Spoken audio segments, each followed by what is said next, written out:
বিকেল বন্ধুরা, মেয়ে যাবে পড়তে, তাই মেয়েকে এখন একটু হরলিক্স করে দেবো। তো ছেলের জল গরম করা আছে, সেই জলটার থেকে একটু ঢেলে নিলাম। একটু হরলিক্সগুলো এখন খাবি পাঠিয়ে দেবো পড়তে, তারপরে ছেলেকে খাওয়াবো। তারপরে আমার ঘরের কাজ, ঘর আমার বেহাল হয়ে আছে, মানে ঘর গুছোতে যে কখনটা লাগবে আমি নিজেও জানি না। এখন বাজে সন্ধ্যে 6টা, কারণ 6টা বাজতে 5 মিনিট বাকি আছে। তো মেয়ের সন্ধ্যের টিফিন এখন এটা খেয়ে নাও, খেয়ে পড়তে চলে যাও, ঠিক আছে? মেয়ের খাবার দিয়ে দিয়েছি, এই ব্যাপারটা ছেলের। মশাই এখন কাজে গিয়েছিলেন, কাজে আসার পথে একটা কাঁকড়া পেয়েছে, ঠ্যাং দুটোই ভেঙে দিয়েছে।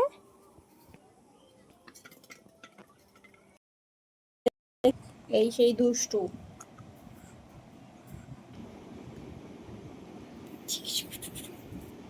খাবে গুছিয়ে দিয়ে শাশুড়িকে দিয়ে এসছি। এইবার আমার মাথায় হাত পড়বে, দেখবেন কেন? এই দেখুন, আজকে একসাথে এগুলো সব কেচেছি, এখন এগুলো ভাঁজ করতে বসবো। শুধু এগুলো না, এই দেখুন এদিককার এই হাল আর টেবিলের এই হাল, পুরো এখন ক্লিন করব, ক্লিন।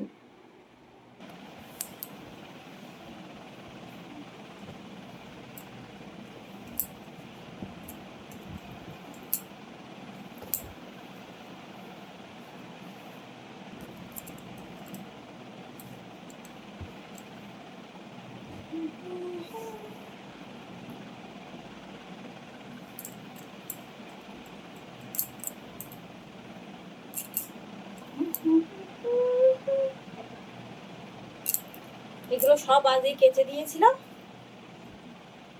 কম্বলগুলো তো গায়ে দিতে হয় প্রত্যেকদিন রাত্রিবেলা, এসে আছে বলে। মাঝ রাত্রে করে ঠান্ডা লাগে, তখন এই হালকা কম্বলগুলো গায়ে দেই। সবে এই কটা গুছিয়েছি, আর এই ঘরের মধ্যে শুধু একটু গুছানো আছে, এই খাটটুকুনি, আর কিছু কিন্তু গুছানো নেই।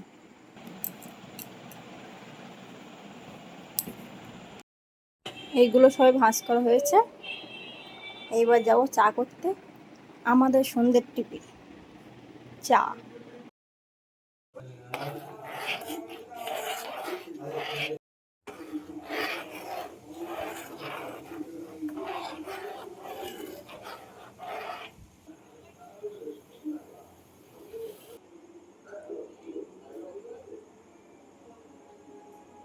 খেয়ে ছেলেকে ঘুম পাড়িয়ে আবার চলে এসেছি জামা কাপড় গুছাতে। করা কমপ্লিট। এটা আমার ছেলের, এটা মেয়ের, আর এই যে এবার শুধু জায়গার জিনিস জায়গায় তুলবো। তারপরে এই টেবিলটা, একটার সময় আমার গুছানো কমপ্লিট। আমার ঘরের ফাইনাল লুক হচ্ছে এখন এই।